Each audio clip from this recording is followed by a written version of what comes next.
A string of bombings. Police say the attacks happened in several cities, including Baghdad. Some of the inmates and the guards.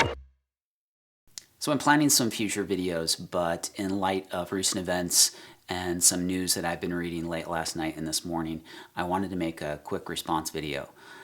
First and foremost, my condolences to those that have been affected by the bombings in Boston. And I also want to thank those law enforcement that helped apprehend the suspects. And also those people who, after the explosion, ran in to help those that were injured. It takes a very special kind of person to run towards an explosion, to run towards gunfire. And it's people like you that give me faith in humanity. Now that we have Suspect 2 captured, Suspect 1, as we know, was killed, I think it's important to remember one of the fundamental principles in our justice system, which is due process. News reports have said that Suspect 2 is an American citizen, and that suspect has rights that all of us do. And I believe no matter how heinous a crime, a suspect is entitled to those rights, and we must try to remove emotion from the equation.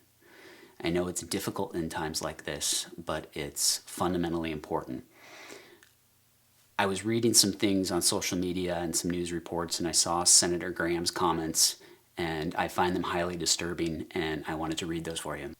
Under the law of war, we can hold the suspect as a potential enemy combatant not entitled to Miranda warnings or the appointment of counsel.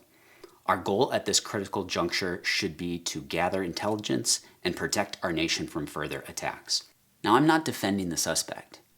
The crimes in Boston are horrendous. But I will defend the suspect's rights. And it's important to note that we do not let fear come in times like this. Because when we do, they have won.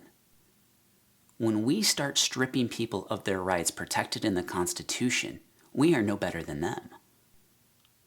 What's interesting to me is how people use the Constitution to validate an argument when it's something they agree with. But when they disagree, they so easily throw it aside. You can't have it both ways.